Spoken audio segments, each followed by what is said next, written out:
सपना एक देखोगे तो मुश्किलें हजार आएंगी। सपना एक देखोगे तो मुश्किलें हजार आएंगी, लेकिन वो मंजर बड़ा ही खूबसूरत होगा जब कामयाबी शोर मचाएगी। जब कामयाबी शोर मचाएगी। तो हेलो दोस्तों, आप सभी का जेपी वर्ल्ड एजुकेशन पर हार्दिक स्वागत है। आज हम लोग पढ़ेंगे साइंस। साइंस में पिछली वीडियो में हम लोगों ने देखा था कि जो विज्ञान में चैप्टर है प्रकाश। प्रकाश क्या है, प्रकाश के गुण क्या है, प्रकाश कैसे चलता है, प्रकाश विद्युत चुंबकीय तरंग क्यों है, प्रकाश का तरंग गति सिद्धांत से रिलेटेड जो भी सारी चीजें थी, ये सब हम पिछली वीडियो में आप लोगों को कल हम बताए थे। आज हम लोग पढ़ेंगे कि इस प्रकाश चैप्टर के अंदर आने वाला एक टॉपिक है जिसे हम प्रतिबिंब बोलते हैं, इमेज बोलते हैं। आज हम पढ़ेंगे कि प्रतिबिंब क्या है, प्रतिबिंब कितने प्रकार का होता है, वास्तविक प्रतिबिंब कहाँ कहाँ बनता है, किन प्रतिबिंबों को पर्दे पर प्राप्त किया जा सकता है, किन प्रतिबिंबों का केवल और केवल फोटो ले सकते हैं लेकिन उसको टच नहीं कर सकते हैं, और दर्पण और दर्पण से रिलेटेड कुछ चीजों को आज हम लोग पढ़ेंगे। हो गए, तो let us start right now. सबसे पहला टॉपिक है प्रतिबिंब। प्रतिबिंब क्या होता है? अगर इमेज को समझना रहे तो हम सिंपल सा कहेंगे कि दर्पण के सामने अगर हम खड़े हो गए तो दर्पण के अंदर जो आकृति बनती है उसे ही प्रतिबिंब कहते हैं।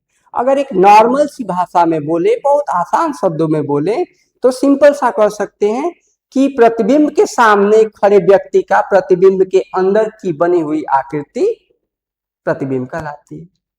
दर्पण के सामने खड़े व्यक्ति का दर्पण के अंदर बनी हुई आकृति प्रतिबिंब कहलाती है। सिंपल सी बात है।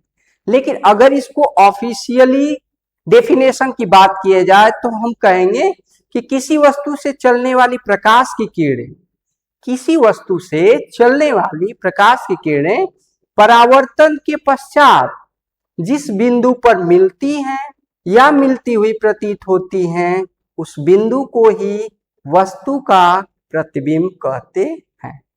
ओके, इसको इस तरह से एक्सप्लेनेशन हम दे सकते हैं। किसी वस्तु से चलने वाली प्रकाश की किरणें परावर्तन के पश्चात जिस बिंदु पर वास्तव में मिलती हैं या मिलती हुई प्रतीत होती हैं, उसे उस बिंदु का प्रतिबिंब कहते हैं। ये प्रतिबिंब को हम समझ गए। अब देखा जाए तो प्रतिबिंब मुख्यतः दो प्रकार का होता है। एक होता है वास्तविक प्रतिबिंब जिसको रियल इमेज हम लोग बोलते हैं। दूसरा होता है आभासी प्रतिबिंब जिसको हम लोग वर्चुअल इमेज बोलते हैं।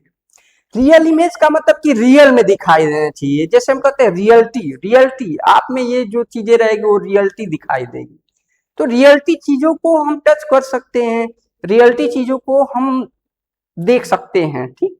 लेकिन जो इमेजिनरी चीजें हैं, आभासी वाली चीजें हैं, उसका केवल और केवल हम आभास कर सकते हैं, उसको हम टच नहीं कर सकते हैं, उसको अपनी अपने परिस्थितियों के हिसाब से उसको कवर नहीं कर सकते हैं, उसको हम लोग आभासी प्रतिबिंब कहते हैं। तो वास्तविक प्रतिबिंब वह प्रतिबिंब होता है जिसका किसी वस्तु से चलने वाली प्रकाश की किरणें वास्तव में परावर्तन के पश्चात वास्तव में मिलती हैं, तो वहां पर जो प्रतिबिंब बनता है उसे वास्तविक प्रतिबिंब कहते हैं। यानी किसी वस्तु से चलने वाली प्रकाश की किरणें परावर्तन के पश्चात जिस बिंदु पर वास्तव में मिलती हुई दिखाई देती हैं, उस बिंदु को ही वस्तु का वास्तविक प्रतिबिंब कहते हैं, रियल इमेज कहते हैं।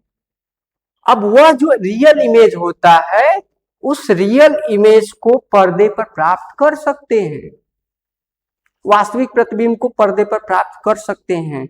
सिनेमा घरों में जितने भी फोकस दे करके और हम लोग सिनेमा देखते हैं, वहां पर वास्तविक प्रतिबिंब होते हैं। उस प्रतिबिंब के सामने से अगर कोई जाता है तो पर्दे पर उसका भी फिगर दिखाई देता है, क्योंकि जो सेटअप बॉक्स होता है उससे निकलने वाला जो प्रतिबिंब होता है वो वास्तविक प्रतिबिंब होता है। यानी वास्तविक प्रतिबिंब को हम पर्दे पर प्राप्त कर सकते हैं, वास्तविक प्रतिबिंबों को पर्दे पर प्राप्त किया जा सकता है। लेकिन जो आभासी प्रतिबिंब होता है उस आभासी प्रतिबिंब को हम पर्दे पर प्राप्त नहीं कर सकते। आभासी प्रतिबिंब की अगर सिंपल सी परिभाषा दिया जाए तो हम कह सकते हैं कि किसी वस्तु से चलने वाली प्रकाश की किरणें परावर्तन के पश्चात किसी बिंदु पर मिलती हुई प्रतीत होती है, जिसको डैश डैश करके हम फिगर बनाते हैं।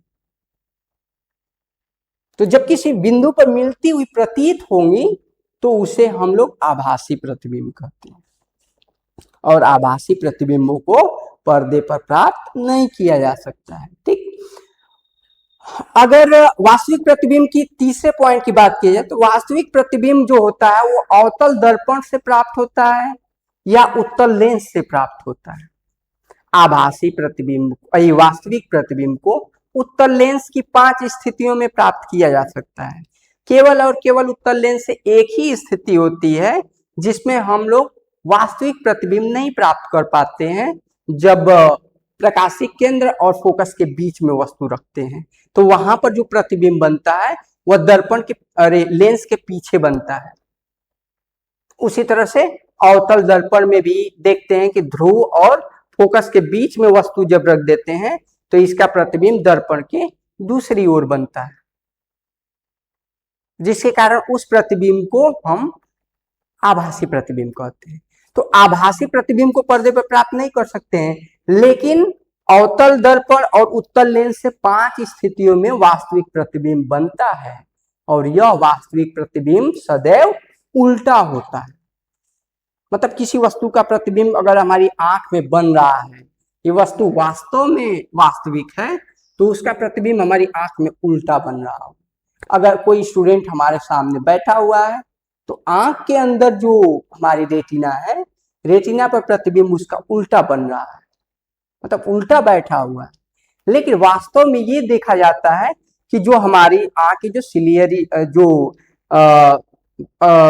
रेटिना पर जो मांसपेशियां हैं, जो फोटोग्राफिक चीजों को कवर करने वाली मांसपेशियां हैं, उसको मस्तिष्क तक पहुंचाती हैं जब सूचनाओं को, तो उसको सीधा कर देती हैं, जिसके कारण हमारी आंख उसको समझ पाती है कि हमारे सामने कोई व्यक्ति सीधा बैठा हुआ है। ओके, तो वास्तविक प्रतिबिंब अवतल दर्पण पर प्राप्त किया जा सकता है या उत्तल लेंस से प्राप्त किया जा सकता है, वो भी केवल और केवल 5 स्थितियों में प्राप्त किया जा सकता है। वास्तविक प्रतिबिंब सदैव उल्टा होता है, ये आपको ध्यान रखना पड़ेगा। ठीक, हम आभासी प्रतिबिंब का परिभाषा बता चुके थे। आभासी प्रतिबिंब को पर्दे पर प्राप्त नहीं किया जा सकता है, इसको केवल और केवल महसूस कर सकते हैं, लेकिन टच हम नहीं कर सकते हैं।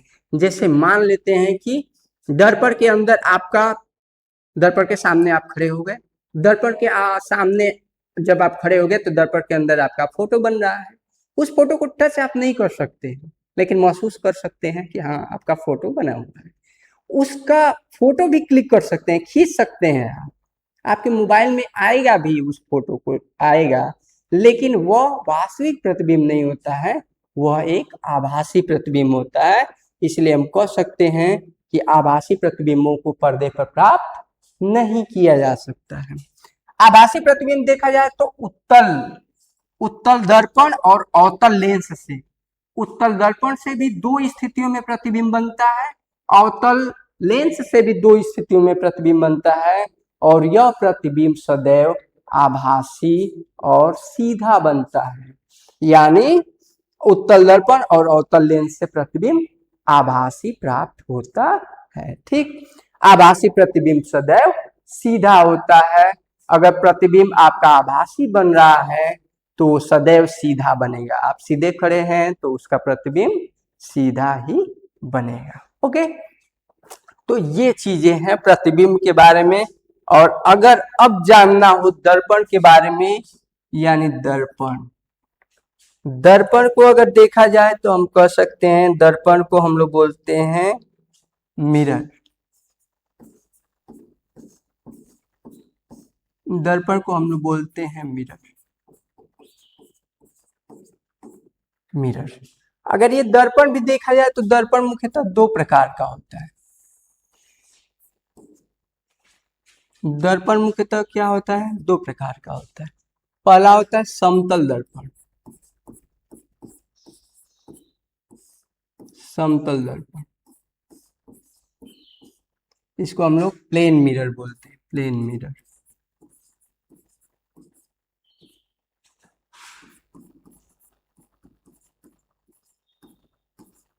Plane mirror. दूसरा होता है गोलीय दर्पण।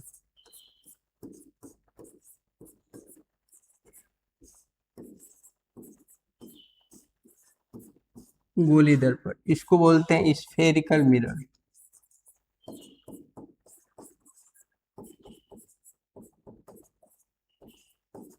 स्फेरिकल मिरर इसको बोलते हैं। अगर इस प्लेन मिरर की बात किया जाए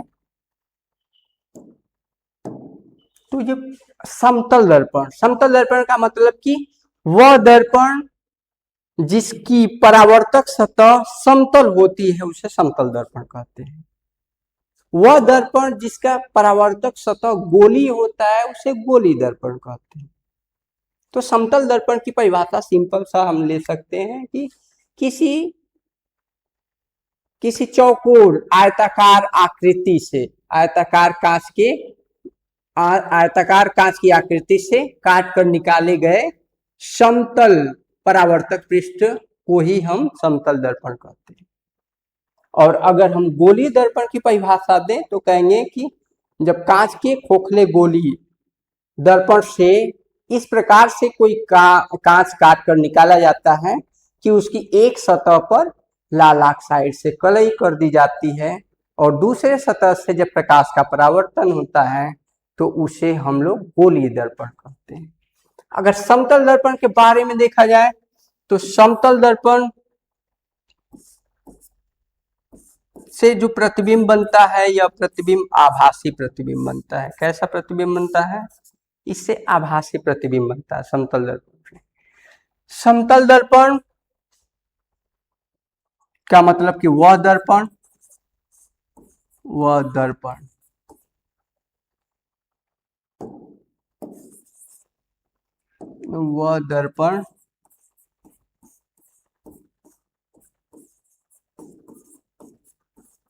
जिसका परावर्तक सतह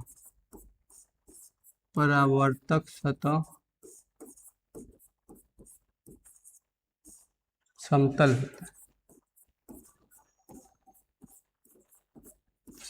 होता है,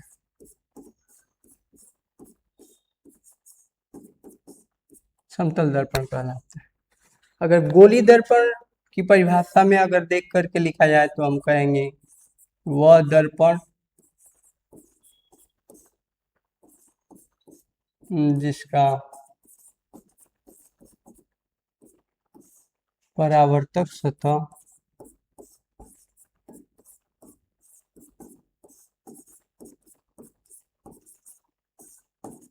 गोलीय होता है, गोलीय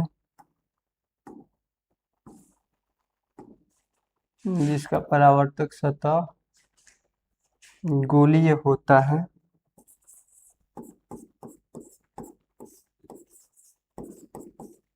गोलीय दर्पण कहलाता है।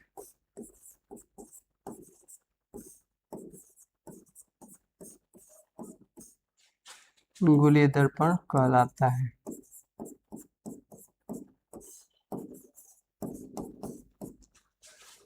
अगर देखा जाए तो इस गोलीय दर्पण के दो भाग हो जाते हैं। ये जो गोलीय दर्पण होता है ये दो प्रकार का हो जाता है। एक को हम लोग बोल देते हैं उत्तल दर्पण और दूसरे को बोल देते हैं अवतल दर्पण।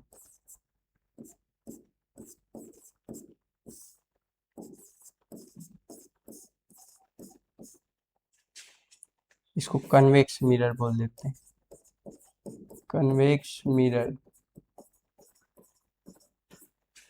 इसको बोल देते हैं कनकेव मिरर।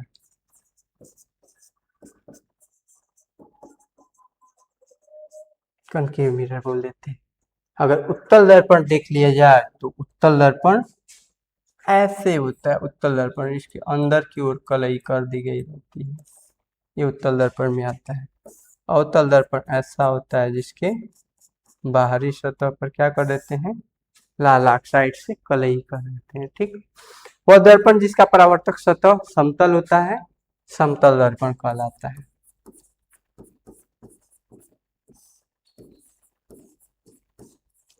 समतल दर्पण कहलाता है। जैसे जिसमें हम लोग चेहरा देखते हैं, चेहरा देखने वाला शीशा, ठीक। शीशा अगर देखा जाए तो उस दर्पण में, समतल दर्पण में अगर इसकी क्वालिटी को देखा जाए तो समतल दर्पण के सामने अगर v वेग से आ रहे हैं, v वेग से अगर समतल दर्पण के सामने कोई वस्तु आ रही है तो इसका प्रतिबिंब 2v वेग से बनता हुआ दिखाई देता है। 2v वेग से बनता हुआ